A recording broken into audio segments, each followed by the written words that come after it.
We are going to get some gold today. What I want to do is I want to take some of our high grade stuff right out of our little pocket we've been mining. Essentially do an assay on it, melt it down, figure out how much gold's in there, do some analytical testing where we can get some type of idea about how much value we have even if we can't see the gold.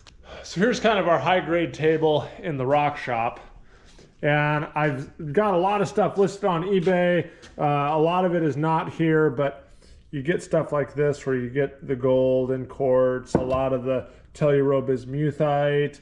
There's some Calaverite on here as well. That's a lot of tellurides.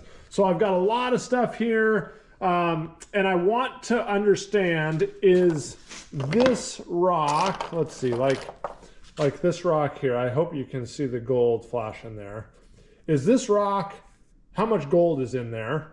And is it worth cutting and selling the slabs, or should I just melt it all down? Everybody's been telling me, oh, just crush it and melt it all down. Just crush it and melt it all down. I want to figure out if I'm losing money by selling them as slabs, and if so, they'll all go in the crusher. But to do that, we got to do a little science first. So these are our victims here. The first thing I'm going to do is weigh them all out. I want to do a density test, and to do a density test, we got to get the mass and then the volume of each one of these pieces and figure out the density, and I'm hoping that will tell us, once we figure out how much gold is in here, we can back calculate the percentage of gold in these rocks. So then I can take a rock, something like, you know, this, which is a nice little specimen, right? Lots of tellurides on there. And I can get the density of this, and that'll tell me something about how much gold is in here. So we're gonna use these guys over here as sacrificial pieces to get some kind of idea. And I don't know if this is gonna work, but we're gonna try it. So we'll get these weighed, 57.2 grams. Got everything weighed here, pretty straightforward. Ended up with about 250 grams of material. Now I gotta find its volume. All right, so here's how this works. I have our first rock. It's tied to a very light little, it's essentially a piece of dental floss, right? So there's no volume there. Let's see. What am I gonna do? I'm gonna put this rock in the water.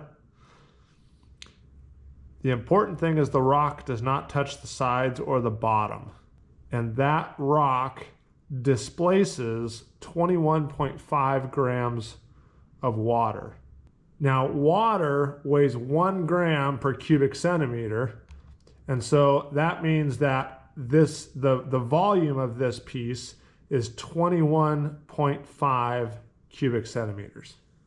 And here's our first calculation. You take grams divided by the volume, mass over volume equals your density, 2.66 grams per cubic centimeter. Now that is a problem. It's not a problem. The density of quartz is 2.65 grams per cubic centimeter. So we're in the hundredths of the decimal point here for our accuracy on this. And you can see there's quite a bit of tellurides in there. There's a piece of gold right here. I'm worried that we're going to be outside of our ability to measure this, but I'm gonna do all of these and we'll see what we get at the end. Maybe there might be some that are, I'm hoping there's some that are like 3 grams per cubic centimeter, so you know there's a lot more dense material in there than the quartz. But let's see how this goes. Well, good news and bad news here. I actually got really disappointed because I calculated the densities of all these and they're all very, very close to 2.5, 2.6. This one's the densest at 2.7. But even the one that had like a ton of gold on it was only 2.6. And so I got kind of discouraged, but then I thought, well, wait a minute, let me test one that's just pure quartz. Maybe vein quartz is a little bit different, or the density that I'm getting online is a little bit different. So I tested just a pure piece of quartz and it's at 2.609. And so there's actually a measurable density difference in the pieces with the tellurides and the gold than with the quartz. So that's pretty cool. I'm excited about that. What I think I'm gonna do is, because the densities are so close here and they're all far enough away from this one, maybe 5/6 hundredths of a gram per cubic centimeter, that I'm gonna crush all these together and mix them up and smelt them all down. I was thinking if I could get one that was way more dense than the others, I might try that one separate, but because they're all so similar, I'll just crush them up, smelt them, and then we'll do our analysis with all of them together as one sample. All right, not the most scientific notebook here, but 228.3 grams is the total amount of weight I got. I had to break this slab a little bit to get it in the cup of water. 86 grams per cubic centimeter is the volume of all of the pieces together. Our total density of all the pieces is 2.6547 grams per cubic centimeter, and that's only 2% more dense than our pure white quartz, but it is measurable, even with our kind of crude setup we got going on here.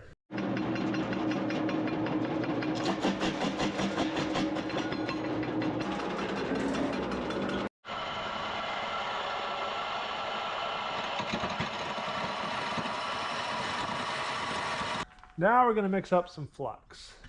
Because we have 200 and something grams of silica in there, I'm not going to add any silica because it's mostly quartz already. So I'm going to add about 200 grams of soda ash. So there's our roughly 200 grams of that. I'm going to add a little bit of borax, maybe 50 or so grams of borax. Now we will mix the flux, the ground ore. Now, why did I grind it? I know someone's going to ask me that question. The reason I had to grind it up instead of leaving it as big rocks to smelt it is because think of it like snow and ice cubes. If I took a handful of snow and I throw it in water, it dissolves really fast because it has this huge amount of surface area. Whereas if I took an ice cube and I put it in water, it'd take half an hour to melt.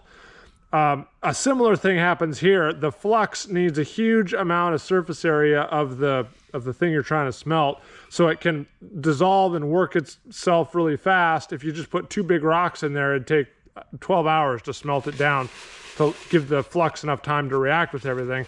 Next thing I'm going to add is some bismuth oxide. This is going to be our collector, about 20 grams. Doesn't take very much.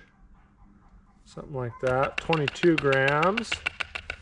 Now, because I want this to reduce to bismuth metal to act as our collector metal, I'm going to add a little bit of flour, like a gram or two, somewhere in there. And the flour acts as carbon, which will pull the oxygen atoms off of the bismuth oxide, and they'll go up as a gas, CO2. But we're reducing. We want to reduce the oxides to metal. Most of the time I don't put any flour in there because I'm dealing with sulfides and I want to oxidize them. So I don't want to add in a reducing agent if I'm trying to oxidize. So right now we're trying to reduce this to metal.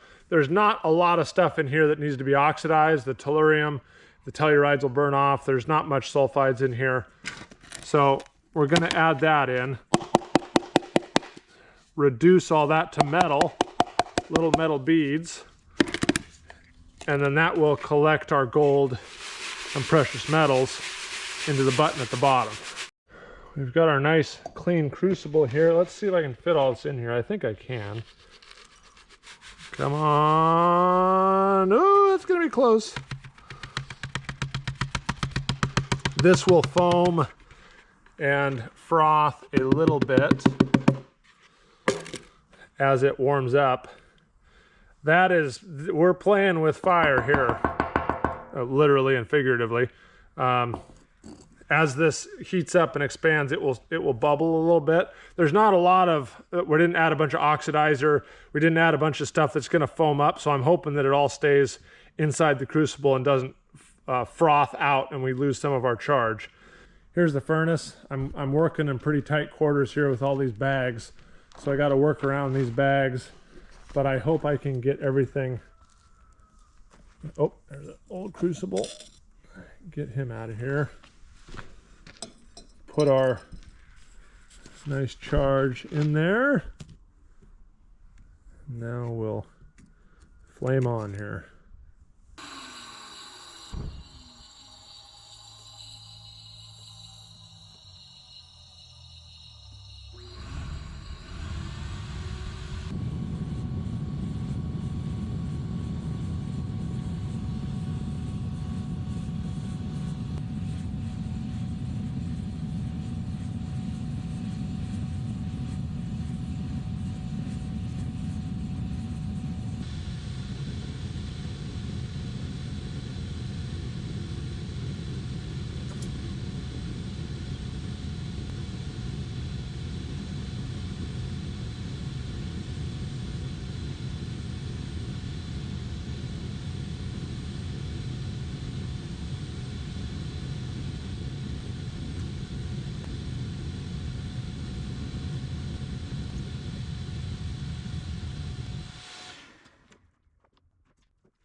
Well, let's see what we have here.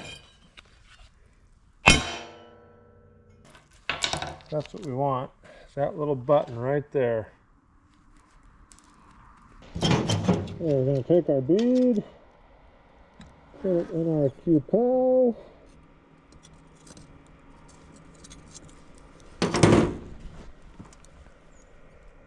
And that will melt. The oxides will be absorbed by the Cupel, leaving just a precious metal button in the bottom. There's the oxides forming. Going to be absorbed by the Cupel. Very close now. Almost done. Let's have a look here. Oh yeah, nice little button. There we go. Well, there's enough there to weigh for sure. We started with 200 grams or something like that, and 220. We ended up with a little under a gram of gold. So a little less than 0.5%. Let's go do some math.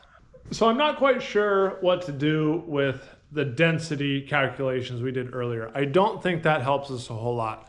We ended up getting 2% more dense than just pure quartz, but I can't figure out a good way to get the gold weight to any relationship with that 2%.